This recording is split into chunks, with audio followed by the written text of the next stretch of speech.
Hello, welcome to Philosophy of Roulette 132. Philosophy of Roulette 132, where we read philosophy live on the internet and review it for your viewing pleasure. So let's see what we have today, if anything's new on this Sunday morning here in New York. American Journal of Jurisprudence. Don't know if I've ever seen this listed here. So let's see if it's available.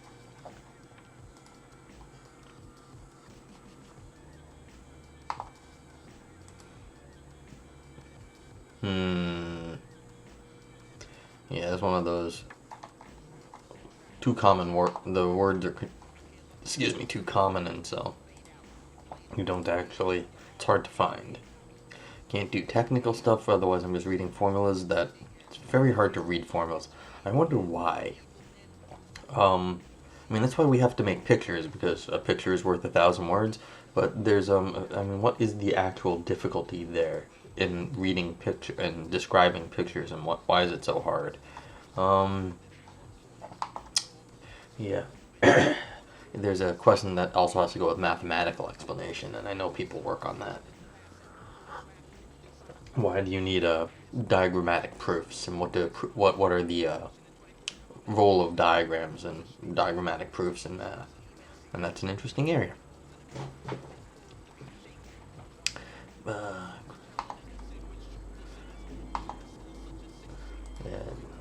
I avoid cognition because it gets a little science technical, and again, reading tables is also not very, it's like, well, this is correlated with that. Well, the point of, in some sense, is being able to see the correlation, not having to read it out, and it's just, yeah,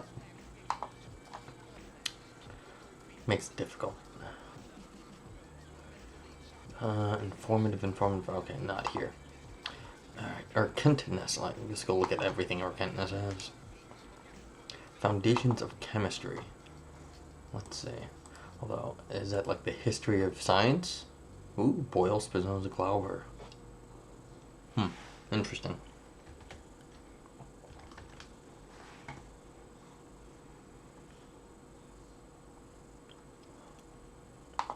Whom should we credit for the discovery of isotopes? Formal language and, well, see, I don't want to do this because, again, it would be a difficult sort of thing to read, to start reading out, like language L sub XI.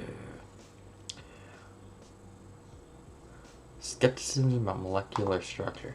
This does sound like cool stuff. It's just I don't want to read it.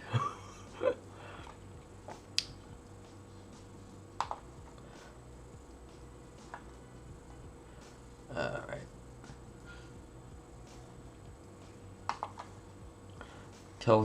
From telluric helix to telluric remix. Nope. And then we've got, nope. It's too bad. Nope.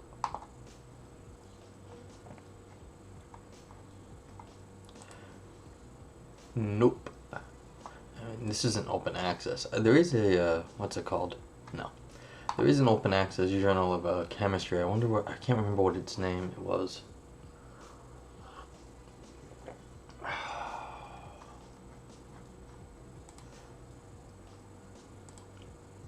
Open access.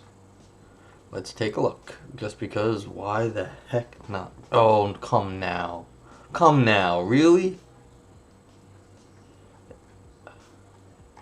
This is basically an ad thing. Why do I have to fill out your form? An e-voucher. Definitely not, I'm sorry. That would have been cool, but no. Alright. And I'm going to journal. Let's see if I can just search for chemistry. One of one max. There is some, it just must not have chemistry in the name. But yeah. It had some cool articles in it. I was reading about the history of chemistry because I have some small interest in the history of science sometimes, in the history and philosophy of science. And so it's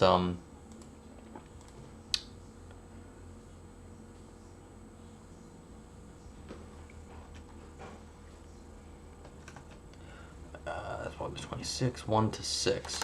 Oh, I read this one. Too bad. I was like, oh. is the reality criterion analytic. Did I read this one? Yes, I read that one already.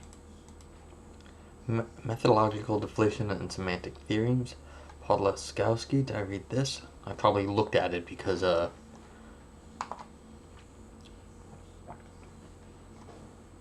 the length of the article, but let's just see. Well, let's give it a. It's here, so download from archive. Let's see what we got. Did I read this already or no? Or is it just the abstract? No, thank you. But there was another link. It was the Red Cube thing where you can view the article but not download it. So let's just see what it looks like.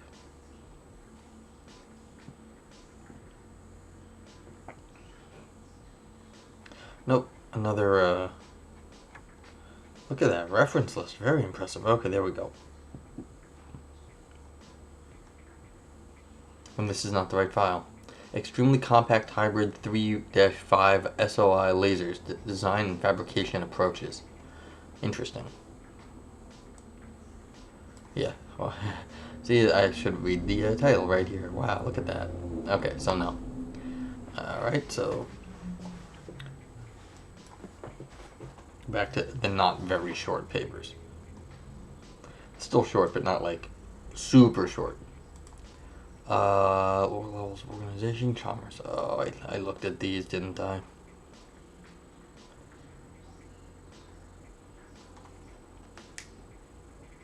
Alright, let's go, maybe we'll go grab another. Let's see what else we got on the front page here.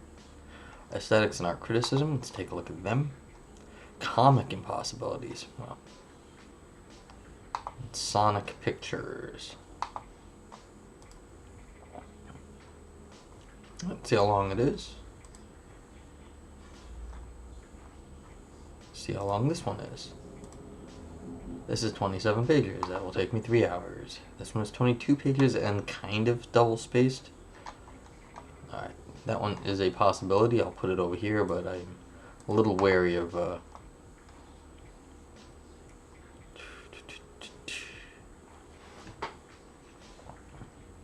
yeah, they all look to be short, but I don't know what this means. Are these all reviews? What are they? Waltonian perceptualism. Oh. Let's take a look at that. This is Walton, so it looks like maybe a special issue. Oh, come on, peoples. I want to read your papers. If they were here, I'd read them. Categories of literature.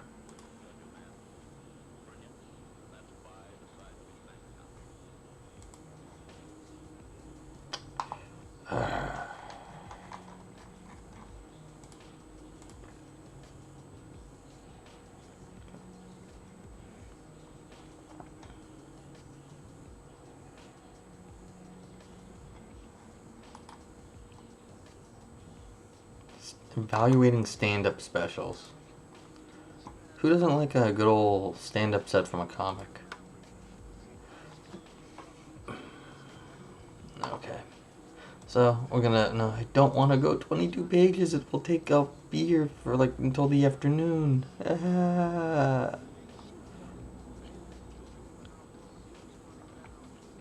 Sports Center, the documentary response to Pratt. Aesthetics and the containment of grief. Let's see what this is like. Oh, come now, people.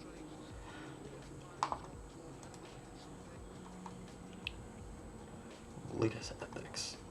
The Menace of Non-Being. Good title. Menace.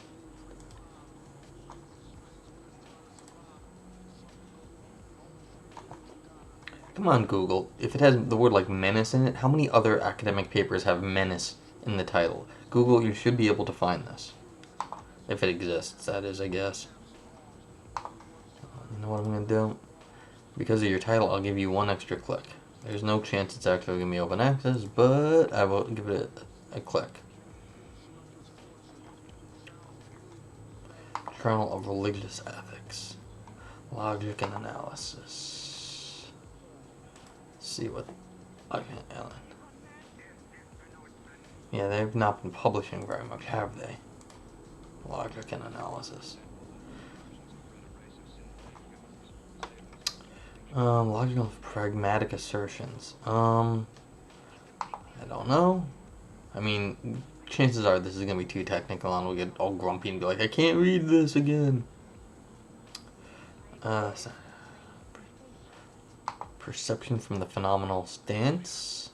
That might not be, reductio without assumptions. Let's just take a look quick. Okay, so we've got this here. Let's see, 1 to 17, but it's single spaced, so that's a little bit uncomfortable. Oh, this is sad. I hate having to work to find something to read. 1 to 12, and it's ragged right, so that actually does cut down on the... So I don't know if it cuts down on anything, but that's okay. 1 to 12 is looking good. Reductio without assumptions.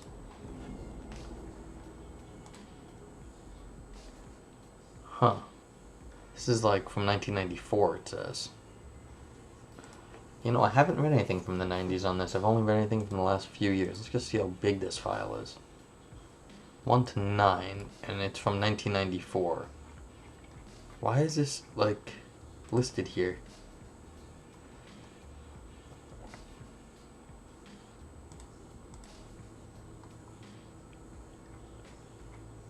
You know what? I'm gonna read this one anyway. So, okay, there we go. Perception from the phenomenal stance. Why not? It's fine. So, Perception from the Phenomenal Stance by Jan, don't know. Degenaar, and I apologize for how I say your name. Yeah. And so if you show up and you want to get a copy of the paper while this is live, you can come into the chat box and just type !paper. And the link will come up if it's not already there. So.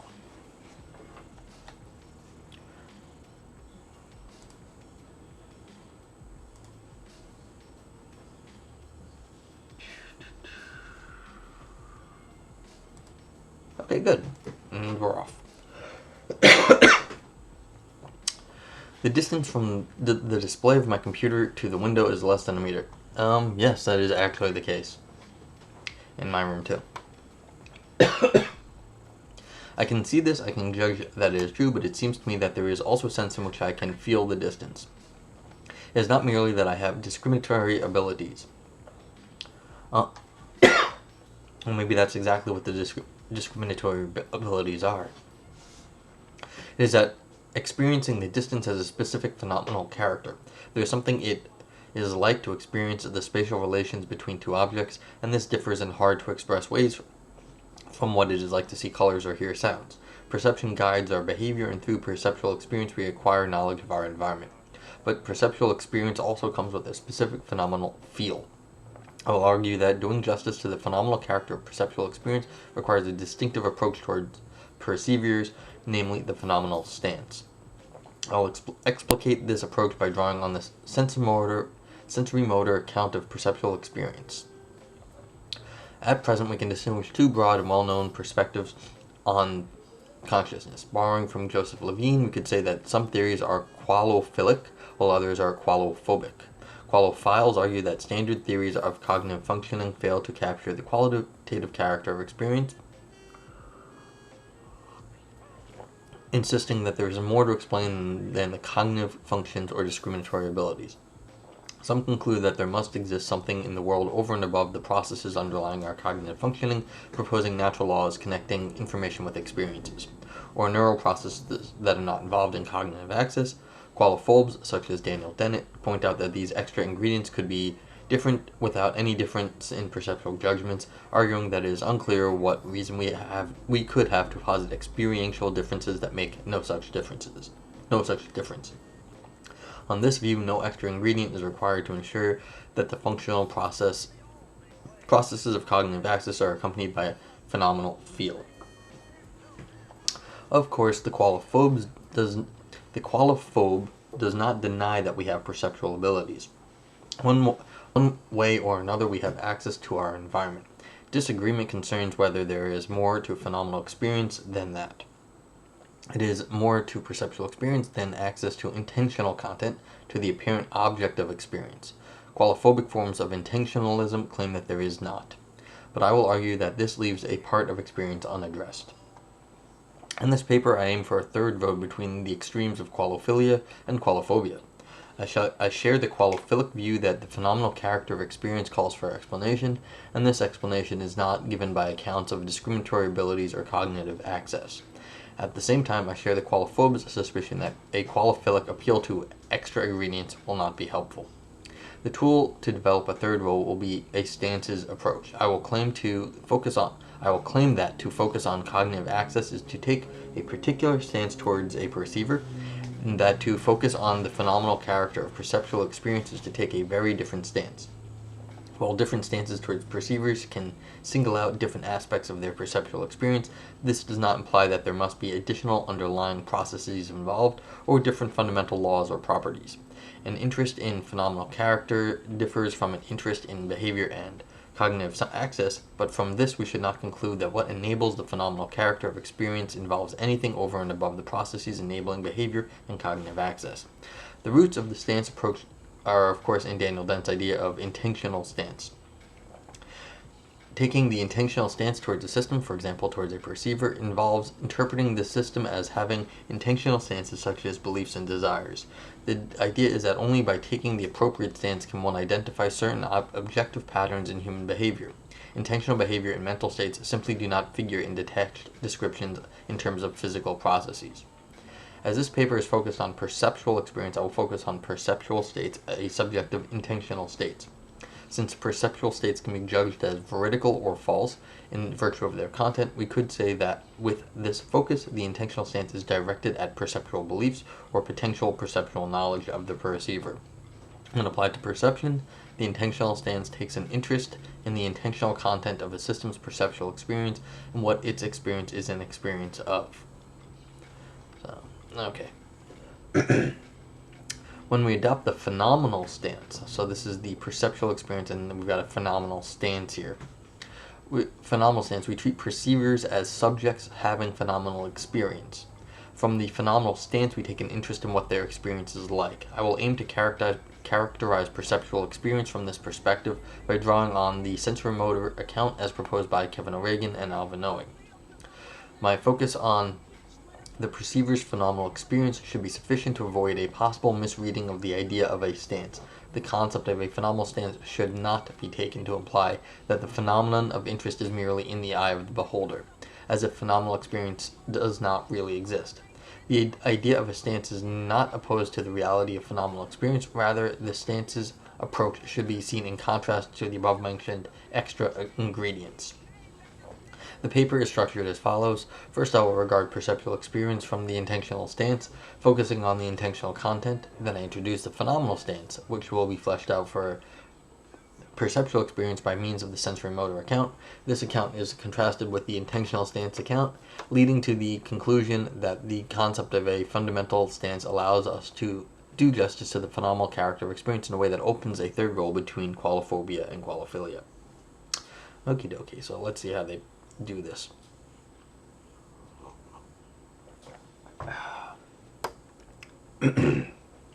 Perception from the intentional stance. What the intentional content of our veridical or non-veridical what is the intentional content of our veridical or non-veridical perceptual experience? In this section, we will regard conscious human perceivers from the intentional stance as familiar from Daniel Dennett. The intentional stance takes an interest in such mental phenomena as beliefs, desires, preferences, and aims, which simply do not figure in detached physical descriptions of the world. We will single out a subset of these intentional states. By focusing the intentional stance on perceptual experience, we will focus on intentional content. What we take ourselves to perceive can be the case or can fail to be the case. The intentional stance, when aimed at perception, therefore takes an interest in epistemically evaluable content and perceptual belief or potential perceptual knowledge. Note that the issue here is not by means of what underlying mechanism we come to have perceptual knowledge that we have. Neither do we need to get into the controversy concerning direct perception versus indirect perception. My discussion will be neutral with respect to these issues. The question is purely a matter of perceptual content. Let us consider such an issue of content to see what can be discerned when we adopt the intentional stance. Alright. Say you are looking at two similarly sized trees standing at different distances from you. Okay, so there's a tree over there, tree over there. You will be able to see that the trees are of similar sizes, and of course that they are standing at different distances. But there is more to your visual experience than that. As Christopher Peacock notes, the nearer tree occupies more of your visual field than the more distant tree, and this is seen as a feature of your experience itself, as it's representing the trees as being the same height. I think this is quite right. In fact, equal sizes at different distances could in principle be represented in the experience without the representation of a difference in apparent size.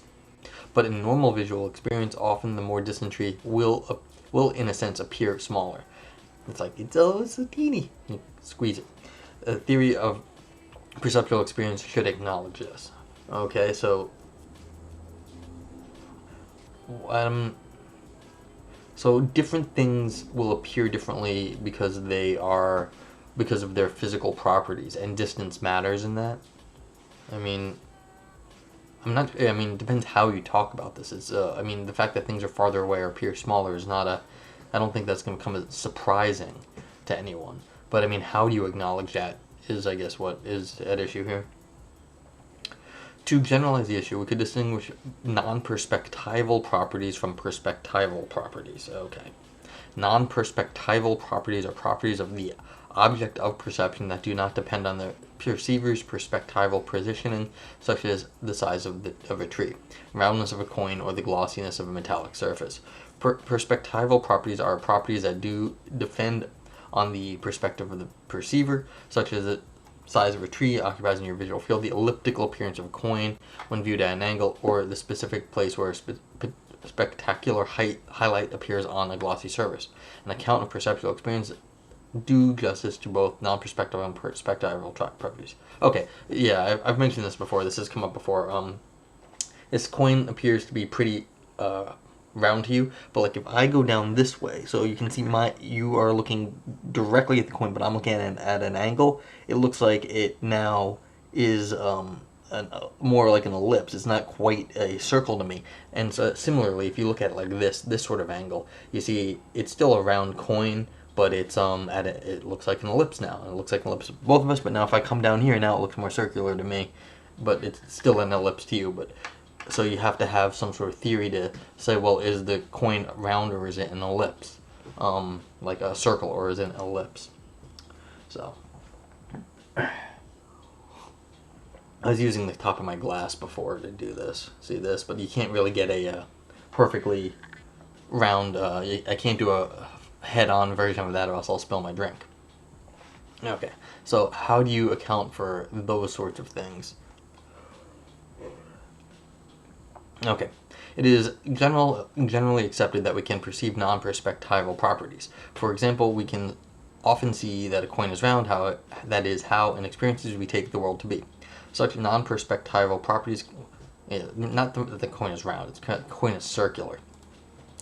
Such non-perspectival properties can clearly figure in intentional content of perceptual experience, but there is no elliptical object to be perceived when you look at a round coin, and you do not experience the coin as actually being elliptical. Can we nevertheless regard the perspectival appearance of a coin as part of the intentional content of perceptual experience? Right, so right here you've got an assumption. I think they're right, of course. You do not experience the coin as actually being elliptical, you experience it as being circular. But that's been argued over. So the question is, how do you actually experience this? And if you're unreflective about it, maybe you don't think you actually experience it as circular, or maybe you do think you experience it as elliptical, and then maybe you process or something, and then you understand that it's a circle, or one way or the other. But this is the idea that you experience it as circular, it seems a little weird because, frankly, circle is a very abstract sort of thing. So I don't know if you can actually experience a circle, but you experience the coin as elliptical, but also circular. So I'm mostly on board with, I mean, this is just my personal preference, but like mostly on board with this sort of talk that you do not experience the coin as being an elliptical, because if you pick it up, you know that it's a circle, it's circular. But this is a complicated sort of concept right here. I think it's right, or it's more right than wrong, I should say. But yeah. All right. What speaks in favor of this is the fact that there is a clear objective side to how things appear from a certain perspective, where a specular highlight appears, how much of a scene is occluded by an object, or how much noise can be heard. These are all objective properties of the world as perceived from the bodily position of a perceiver. In this sense, perspectival properties can be thought of as perfectly objective environmental properties. They relate to the properties of objects by precise mathematical laws, such as the laws of linear perspective. This objectivity may allow us to think of these properties as the objects of perception. A good way to assess whether perspectival properties can figure in an intentional content. Actually, let me stop. I like this paragraph. I think this is interesting. I hadn't. I'm not. As per usual, I'm not an expert in any of this stuff. But the fact that you can make laws. And I'm not surprised the aestheticians and people who deal with aesthetics can note this. But that there are plenty of laws of perspective, and then you can just treat those as sort of a different kind of precise mathematical law that talk about how perception can be described in some sort of non-subjective way, but objective, a clear objective side to things, how they appear from us. Even being in a perspective is still an objective side. Okay, I haven't heard that claim made much. So, author gets a +1 for this. Little stamp. Should get some better stamps. A good way to assess whether perspectival properties can figure in the intentional content of a perception is by asking whether we can be wrong about them. As far as it is possible to be mistaken about these properties or to be right about them, it makes sense to speak of illusory or veridical experiences of these properties. Now suppose that someone were to judge that a specular highlight appears at one place of an object, while in fact it should appear at a different place, given the position of this perceiver. Or suppose that someone were to claim that the farther of two same-sized trees occupy the larger part of his or her visual field. These perceivers would clearly be wrong. When a round coin perspectively appears round when it is viewed at an angle, perception is as wrong as when it would take the coin itself to be elliptical. Tough to say some of these sentences. Given that the veridicality of perceptual experience can be evaluated for perspectival properties as well as for non-perspectival properties, both may be included on the side of the intentional content of perception. The intentional stance yields a relatively rich notion of perceptual content, for it can do justice to perspectival properties as well as to non-perspectival properties. This richness of content may raise the impression that nothing is missing from its account. But let us now approach perception from a different entry point and see where that might lead us. Okay, so this happened to be this paragraph here actually, it just made me think of some of the mid-last century painters that were painting on like illusions, and so where you'd think one thing was in front of the other. I guess maybe MC Escher sort of things, just and what was it? Is it Magritte? So other and plenty of other folks where you think something should be behind something else and it's not, or something's too big or something's too small. So that sort of history in painting and art. Okay, the phenomenal stance.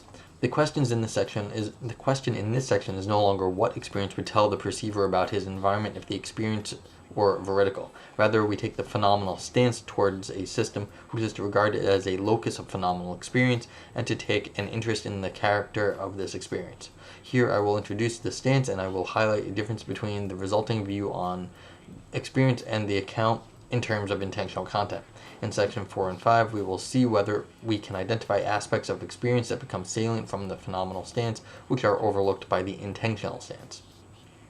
Philip Robbins and Anthony Jack, '06, argue that different cognitive capacities are involved in our thinking about physical processes as compared to our thinking about intentional and phenomenal experience. Regarding a system as a purely physical mechanism is one thing, regarding others as intentional systems is another, and regarding them as phenomenal beings is to take yet another stance. The context in which their discussion is framed is the psychology of the observer. If these different stances are competing, Robbins and Jack argue, this may help to explain why people find it difficult to understand how physical systems can have conscious experience. At least part of the intuition is that there is an explanatory gap between physical processes and conscious experience. They suggest results from more or less hardwired restrictions on information flow across competing neural networks. The difficulty to fit physical processes and the phenomenal experience together in one's mind, they suggest, exceeds the difficulty of combining a merely physical interpretation and an intentional interpretation of a system. They discuss evidence suggesting that regarding others as having phenomenal experience is in fact a different capacity from adopting the intentional stance. Dennett already pointed out that there is more to human interaction than can be captured within the intentional stance. We treat other human beings as the object of moral concern, thereby taking the personal stance or moral stance towards them. According to Robbins and Jack, this has its basis in our everyday psychological capacity to treat others as possessing experiential states. The question then is not so much what beliefs others can have as in the intentional stance, but rather say, can they suffer?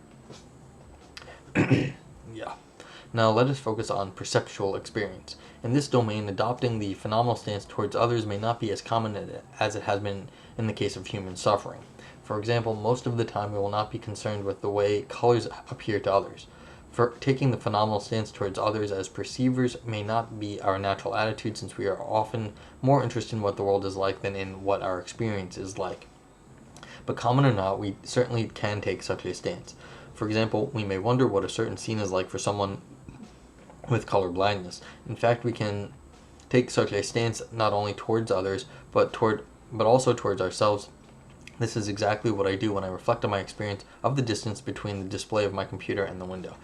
Small point here also from the artistic side, there is a wonderful artist who I believe lost his color vision, but not vision, but just he became colorblind at some point in his life. And he was a real expert in color, like the colors of a scene. And basically his world turned to grayscale, I guess you could say.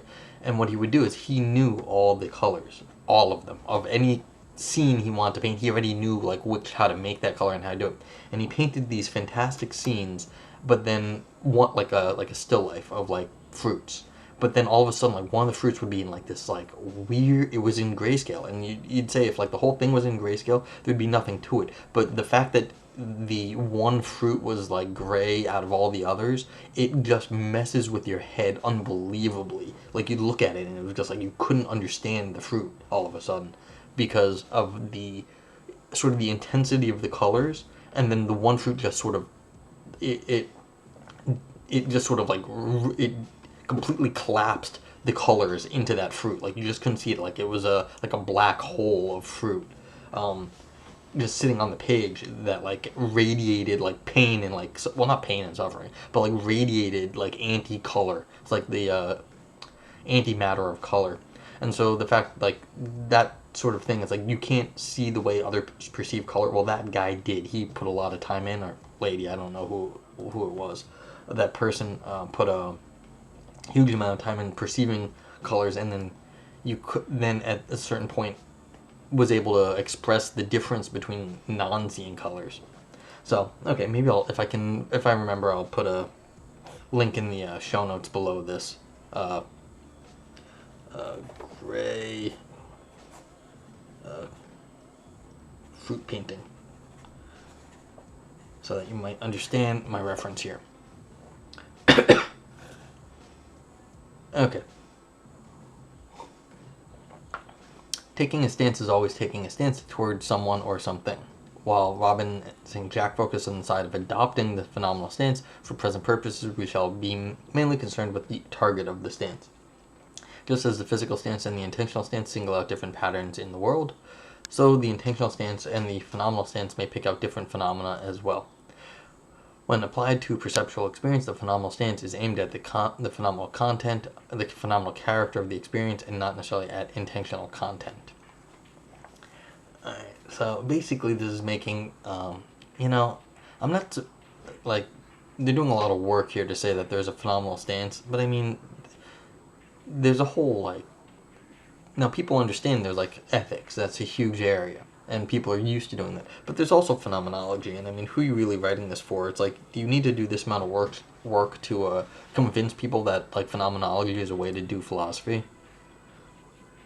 I mean, maybe, depending on who the intended audience of this is, maybe that people don't like phenomenology, and so this is trying to convince them. But I mean, it is just a historical fact that there are, like, phenomenologists. And I mean, even, like, going back to Husserl, but, like, Husserl was a logician, so even, like, the analytic people be like, look, Husserl, you can be like, Husserl was a phenomenologist. It's like, you can't, discount the existence of like phenomenology even in the analytic history, because you have to go back to Husserl, and like Husserl was arguing with Frege over this stuff.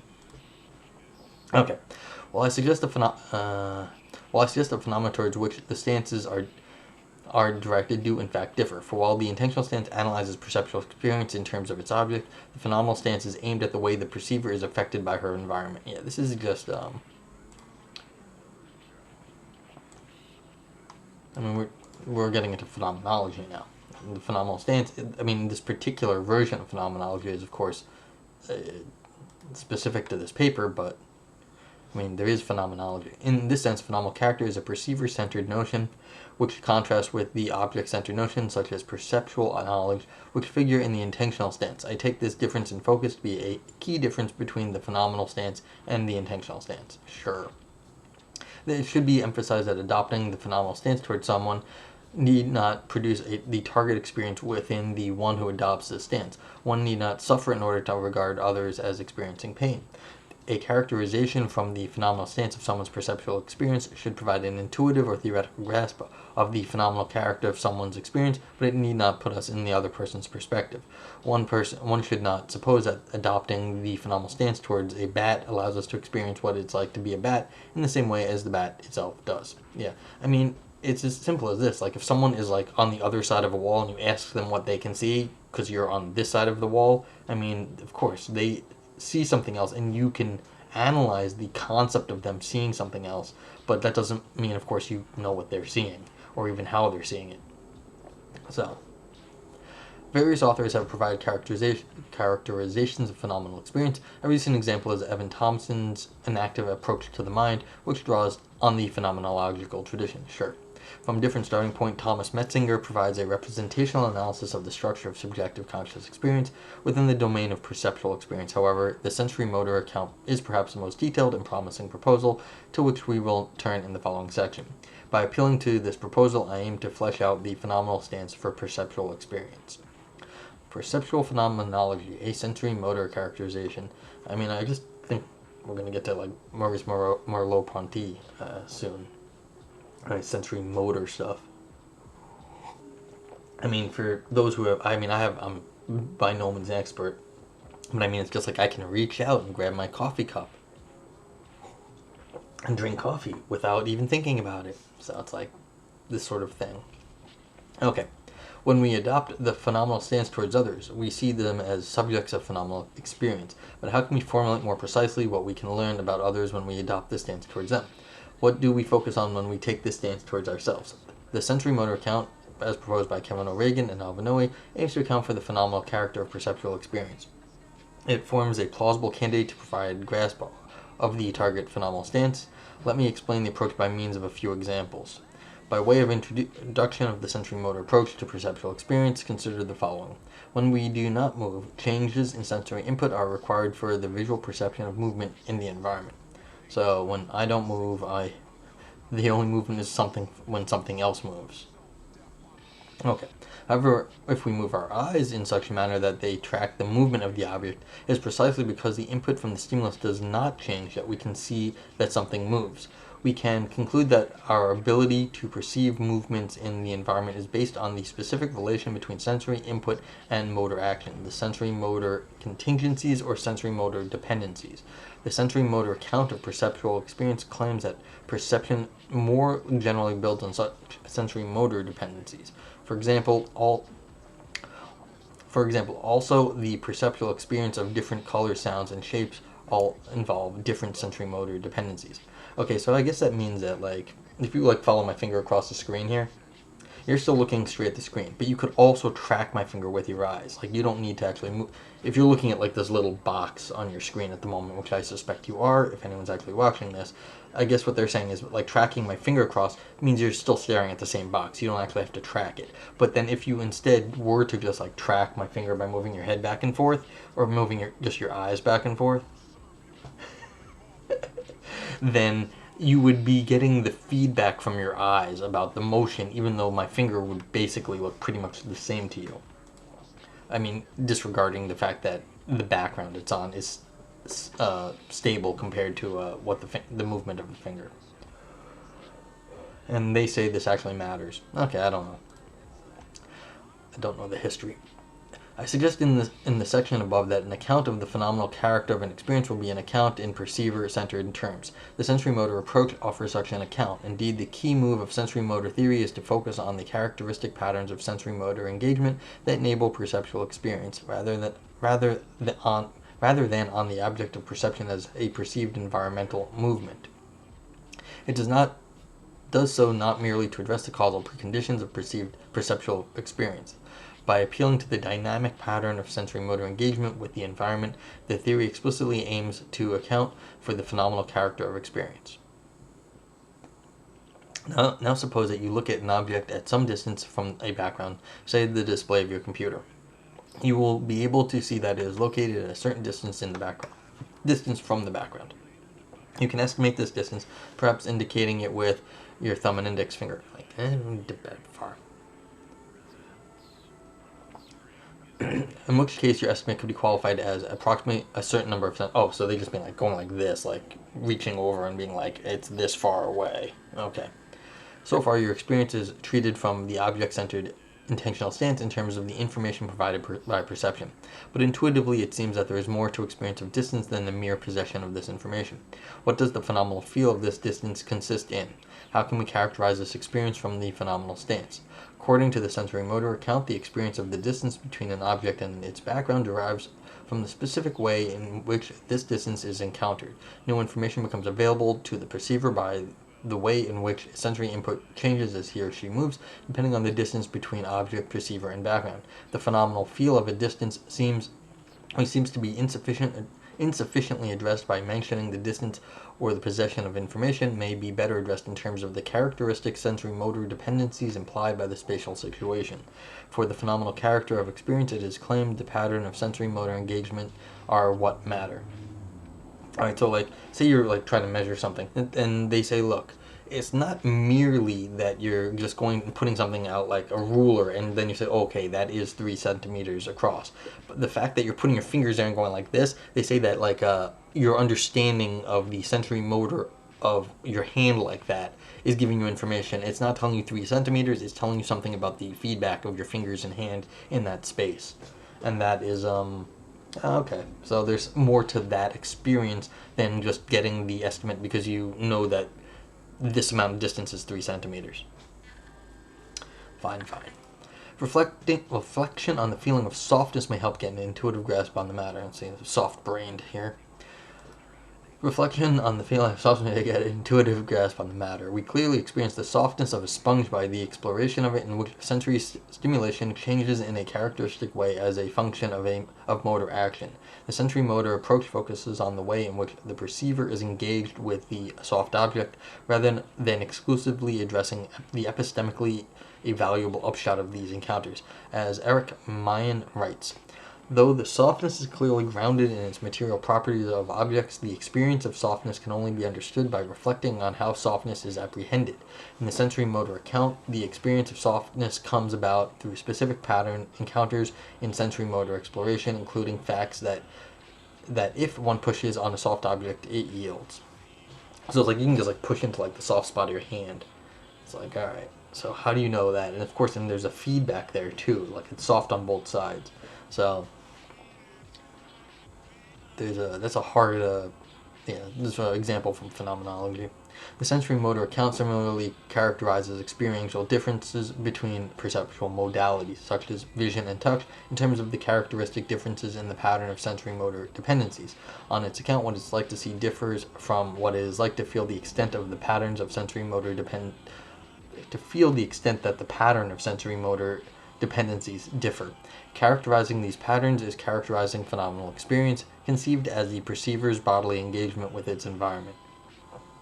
Okay, yeah, so it's like if you touch your like own hand, like how do you get that feedback there? And like you see, like it bounces. So it's hard to exactly quantify that, but you can see like that it's a soft object it yields, and the only way you're going to describe that is basically in terms of softness. It's very hard to quantify that some other way. So sensory motor pattern dependencies of when you feel like the soft pushback of your own hand. Okay, the sensory motor account offers a natural way to characterize the object of the phenomenal stance. We saw that its perceiver-centered analysis captures aspects of perceptual experience that do not figure in the intentional stance. This becomes even clearer when, in the next section, we relate this view to the analysis of perception in terms of intentional content. Okay, getting there. A focus on the perceiver's bodily engagement with her environment may flow naturally from the concern of the phenomenal stance, but how exactly does this perspective relate to the analysis in terms of intentional content? I'll distinguish two views of this relation. On either view, a phenomenal stance allows us to address issues of perceptual experience that are untouched by intentional characterizations, such as characterization in terms of perspectival properties and non-perspectival properties. I close this section by contrasting the analysis with intentionalism. Consider differences between visual perception and tactile perceptual experience. How does the phenomenal stance towards these experiences differ from the way in which intentional stance treats them? Alvanor writes, from the side of the object, what differentiates seeing and touching are their different objects, looks as opposed to feels, say. But from the side of the perceiver, what differentiates seeing from touching are the different patterns of activity in which seeing and touching respectively consist. Perceptual experience cannot be identified both in terms of the object of perception and in terms of the different patterns of activity they involve. When we take the intentional stance, we focus on the object of perceptual experience, on what the experience is an experience of. The sensory motor theory adds an analysis of experiencing in terms of the way in which the perceiver is engaged with his or her environment. Clearly, this enhances the richness of our account of our perceptual experience, but we may wonder whether the perceiver-centered analysis of the sensory motor account on its own can do sufficient justice to the phenomenal feel of having meaningful experience, such as that we see a chair as a chair. May not the intentional content somehow be part of the phenomenal character of experience? According to Noe, what determines the quality of experience is twofold. First, there is what you experience, the representational content, and the second, there is roughly what happens to you while you experience. There are two ways to read this claim. One is to take it as suggesting that there are two factors which together compose the phenomenal character of experience. One factor is the intentional or representational content. Another factor is an additional bit of phenomenal character. On this reading, only part of the phenomenal character is provided by the perceiver-centered approach. The result is a hybrid conception of phenomenal character as consisting of intentional content plus something else, for example, non-representational sensational properties or of experience. This would conform to Ned Block's attribution of intentional content to phenomenal character, while claiming that qualitative character outruns this intentional content. The second reading is as follows. To claim that phenomenal character of perceptual experience is partially determined by what you experience is just to say that it depends on what there is to perceive. What you experience depends on what there is to perceive. But yes, this is, of course, is trivially true. Yeah, I was like, why did the person say that? But I guess they needed to, and that's why they justified their the first sentence. But it is not to say that the phenomenal character of experience partly consists of intentional content. Thus Noah's quote above is fully compatible with the idea that the intentional content of experience does not figure in the phenomenal stance at all, at least not as co-constitutive part of the phenomenal character of the experience. It seems to me that the phenomenal character can plausibly be analyzed as first and foremost as a matter of the process of encountering the environment rather than as an amalgam of content and engagement. To account for the fact that we phenomenally experience chairs as chairs, we may then appeal to our former counter with chairs which shaped our present way of engagement with our environment, providing it with significance. For the phenomenal character of experience, then, it is the mode of bodily engagement that accounts, rather than intentional object which we encounter. Okay. For present purposes, however, the important thing is that either reading implies that phenomenal character of experience cannot be reduced to intentional content. Consider for the... Excuse me. Like talking and breathing, actually, for this amount of time is surprising. It causes surprising problems. For present purposes, however, the important thing is that either reading implies that the phenomenal character of experience cannot be reduced to intentional content. Consider, for example, the experience of perspectival properties and non-perspectival properties discussed in Section 2. The phenomenal stance analysis can easily be applied to the experience of these properties. While what we perceive can be, for example, the elliptical appearance of a coin or its roundness, what it is like to perceive these properties is at least partly a matter of the perceiver's bodily engagement with the perceived object. The phenomenal character of experience lies at least in part of the specific way in which this information is acquired, rather than purely in the information itself. Now let me contrast this analysis with intentionalism, which claims that the phenomenal character supervenes on intentional content. According to this supervenience claim, a creature that acquires exactly the same intentional content by means of a vision as by means of touch would thereby have experience with the same phenomenal character. An interesting feature of the sensory motor account, in contrast, is that it does allow that the phenomenal character experience may differ even if there is no difference in the intentional content of experience. For imagine a creature that acquires or activates no extra information by means of touch than by means of vision. For example, it can see that there is a square of a certain size and orientation, but it could also acquire the very same knowledge by means of touch. Since the sensory motor account appeals to the processes through which the perceiver acquires perceptual knowledge, and given that vision and touch imply different sensory motor patterns, the sensory motor account allows the phenomenal character of these two experiences may differ. It may differ despite the fact that there is no difference in the objective awareness and the perceptual knowledge the perceiver possesses. Conclusion. Focusing on the perceptual experience, I aim to explicate a third way between the extremes of qualophobia and qualophilia. I share the fundamental qualophilic conviction that the phenomenal character of experience is something that needs to be accounted for. I discussed the notion of the phenomenal stance as induced by Robbins and Jack, arguing that the phenomenal character of experience forms a different explanatory target as compared with the intentional content of perceptual experience. To adopt the phenomenal stance towards a system is to regard it as having phenomenal experience and take an interest in the phenomenal character of the system's supposed experience.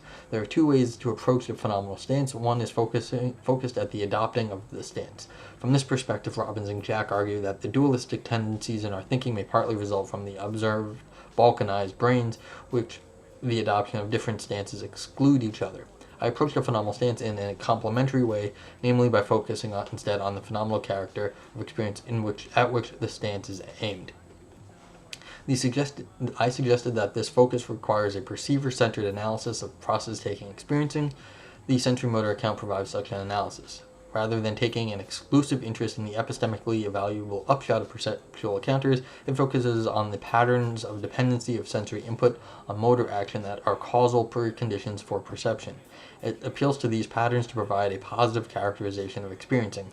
Although starting from qualophobic worries, this phenomenal stance proposes that this at the same time respects one's qualophobes' core beliefs. For the acknowledgement that phenomenal character and intentional content are different phenomena is accompanied by shunning extra ingredients in the world over and above the processes that enable behavior and perceptual access. The phenomenal stance can thus be regarded as further development of Daniel Dent's qualophobic thinking on the intentional stance and the personal stance and consciousness.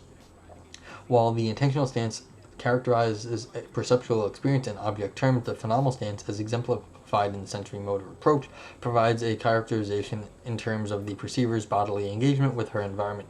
On this account, the phenomenal character of the perceptual experience does not reduce to the possession of intentional content. This allows the phenomenal stance to reveal aspects of experiences that are left out of intentional characterizations, such as characterizations in terms of perspectival properties and non-perspectival properties. In fact, this proposed proposal leaves open the possibility that the phenomenal character of experience may differ, even if there is no difference in intentional content.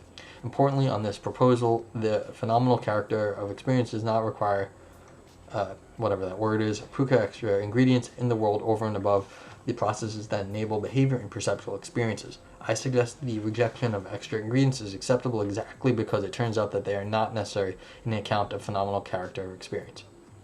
Okie dokie. So what's there to say? There's some things I like about this paper. The different set of sort of like naturalistic sort of concerns that were brought up and saying, look, you can make up a whole new set of rules that are very reasonable. I highlighted that paragraph. That was liked that paragraph over here, where you've got you can redefine sort of like relative yourself, sort of a whole bunch of like perceptual rules about perspective and like distance, and basically from the you can just, if you took like a drawing 101 at some point, I know I did, but like I was no good at drawing, but like you can like draw just whatever that like basic instruction about perspectives and lines and distance, and like you can sort of codify that into laws, and then you can start to use that stuff in how you interact with the world. So that's a different set of sort of objective laws that you can apply towards how your perception works, and that is in some sense very similar just to natural laws, in that they have nothing to do with us, or they have very little to do with us, in that they hold just generally. I mean, all painters have to know this stuff. So using that as a way to start to analyze the perception is very interesting, because as they said, like this was it the Robbins and Jack, they were talking about brain stuff, and that's great. You can go do all the science you want, and you can say, look, we found the difference between these things, but that's one kind of explanation. This is a different kind of explanation when you're appealing to like laws of perceptual experience or perspectival experience, where you've got these sort of aesthetic rules that you sort of have to abide by in how you interact with distance. So that's interesting. Yeah, I mean, I understand why people don't always reference like certain traditions that are outside their history. I don't. Sometimes I know there's people in the continental tradition that say things that would make sense for me to reference sometimes. But it's like, I feel like there's only like a hand wave at the phenomenological tradition, which is fine usually, but like this is definitely just, you're referencing a lot of people, and it's not as if there was no work in phenomenology saying things about this sort of stuff. So it wouldn't have killed the author to just like hand wave at Merleau-Ponty for this sort of sensory motor count. Other than that, yeah, I think there is a tension between this even what exactly is the status of these sort of perspectival laws that are being appealed to in the sensory motor perception. That we have more feedback given the experiential, like the sensory feedback, the feel of something, and that's how we experience it. The status of those laws needs to be analyzed, which is fine. It's beyond the scope of this paper. Yeah, but other than that, I think is really, in some sense, I like this because it brings the aesthetic analysis to a sort of what has been a mostly the qualiphobic and qualific. I don't know how useful that distinction is, but it's or if it gets used other places, but just sort of the overly naturalistic sort of like sciencey based approach, and this is bringing sort of like an aesthetic science to the discussion, which I think is very good. So nice paper. Anyone out in the audience have any questions, you let me know now, or else that'll be about it for today. I'll be back tonight. Anything else? Yeah, I mean, yeah. Okay, that's it then. Have a good day. I'm sure I'd have more thoughts if I had more time, but I don't. Bye.